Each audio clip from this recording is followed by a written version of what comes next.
I was 13 the day my childhood quietly collapsed. Arav and I were identical twins, born minutes apart but worlds apart in temperament. He was charming, expressive, quick with jokes. I was quieter, the observer, the one who preferred books over crowds. Still, we shared everything: a room, friends, birthdays, expectations. Or at least I thought we did. That year, our school announced the regional science fair. I spent months building a small, low-cost water filtration prototype from recycled materials. Every evening, I sat on the floor of our bedroom, wires tangled around my fingers, notebooks filled with calculations. My parents had seen me work on it. They had watched me test muddy water again and again until it ran clear. The results were announced on a Thursday. I won first place. I walked home floating, clutching the certificate like it was made of gold. I imagined my mother smiling, my father placing a proud hand on my shoulder. I imagined, just once, not being compared. But when I stepped inside, the air felt wrong. My parents sat stiffly in the living room. Arav stood beside them, eyes red, breathing uneven. "He stole my project," Arav said, pointing at me. I thought he was joking. I even smiled at first. But no one else did. He deleted my files. Arav continued, his voice trembling. He changed the name to his. I trusted him. The room tilted. "That's not true," I said immediately. "You've seen me working on it for months." My mother avoided my eyes. My father's jaw tightened. Arav pulled out printed screenshots, edited files, fake timestamps. He cried harder, and every tear seemed to erase my words. I stood there, stunned, too calm to match his performance, and calm apparently looked guilty. The slap came before I could finish defending myself. My father's hand struck my cheek, and the sting spread slower than the disbelief. "We are ashamed of you," he said. Ashamed, that word hurt more than the impact. I tried again. I begged them to check the files properly, to speak to my teacher, to ask questions. But the decision had already been made. Arav was emotional. I was composed. In their eyes, that difference decided everything. That night, my dinner was left outside my door. No one came in. No one asked if I was okay. Through the thin walls, I heard Arav laughing softly on the phone with his friends. And as I lay awake staring at the ceiling, I realized something heavier than injustice. My parents didn't just believe his lie.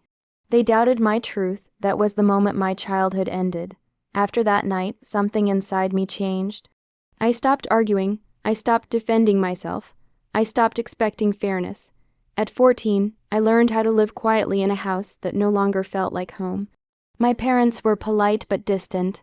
Conversations with me became practical: homework, chores, grades.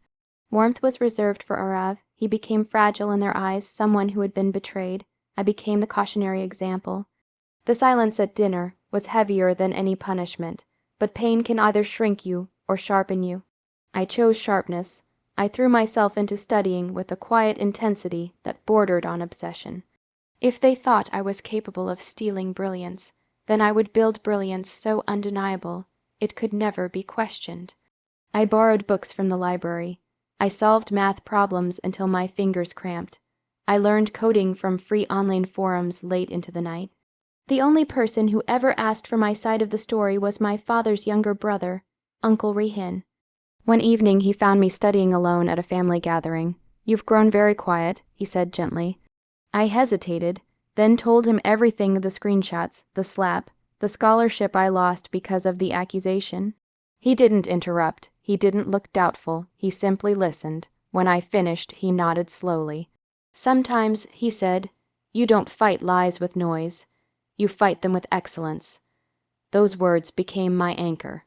He secretly gifted me his old laptop, saying it was lying unused anyway. To me, it was a lifeline. Through that machine, I discovered OpenCourseWare, online lectures, programming challenges. While Arav slept or scrolled through his phone, I built projects in silence. Meanwhile, the golden image around my brother began to crack. He blamed teachers for low grades. He blamed pressure. He blamed everyone but himself, but I didn't celebrate his decline. I had learned that comparison only poisons both sides. At 17, I did something no one expected. Without telling my parents, I applied to the Massachusetts Institute of Technology. It felt impossible, almost foolish, but it was my quiet rebellion. If I was going to rebuild my life, I would aim higher than anyone imagined. My application essay wasn't about betrayal. It was about resilience, about rebuilding self-trust when the world questions your integrity. Months later, an email arrived at 3:12 a.m. Congratulations. I stared at the screen, heart pounding. I had been accepted, not because someone believed in me, but because I never stopped believing in myself. For the first time since I was 13, I smiled without fear. And this time, no one could take it away. Leaving home felt less like escape and more like stepping into oxygen after years of suffocation. When I arrived at the Massachusetts Institute of Technology, I was terrified. Everyone there had been exceptional somewhere. For the first time, I wasn't the quiet twin with a scandal attached to his name. I was just another freshman with a suitcase full of hope and fear. MIT was relentless. Problem sets stretched into dawn. Labs demanded precision. Professors challenged every assumption. But unlike home, this place was fair. If you worked, you improved. If you proved something, it stood on its own merit. No one cared about old accusations or family drama. They cared about results, and I had learned how to produce results. During my second year, I joined a research group focused on affordable water purification systems for developing communities. The irony wasn't lost on me. I was back to the same concept that had once destroyed my reputation, only this time, I had resources, mentorship, and teammates who trusted me. I worked obsessively, not to outrun my past, but to transform it. Late nights in the lab became therapy. The hum of machines was steadier than my thoughts. Every successful test felt like reclaiming a piece of myself that had been taken at 13. When our team's paper was accepted for publication, my name appeared first. I stared at it for a long time. No edits, no lies, no stolen credit, just my name. Back home, the truth was slowly surfacing. Uncle Rehan kept me informed in careful conversations. A former classmate of Arav's had admitted the science fair files were manipulated.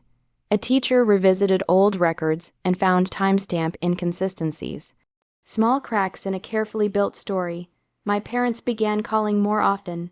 At first, the conversations were formal grades, weather, food. But beneath their questions, I heard something new, regret. They never directly apologized, not yet. But their voices carried hesitation, as if each word weighed more than it used to. Arav, meanwhile, struggled. Without the shadow of comparison to blame, he had to face his own choices. His grades slipped. His excuses sounded thinner.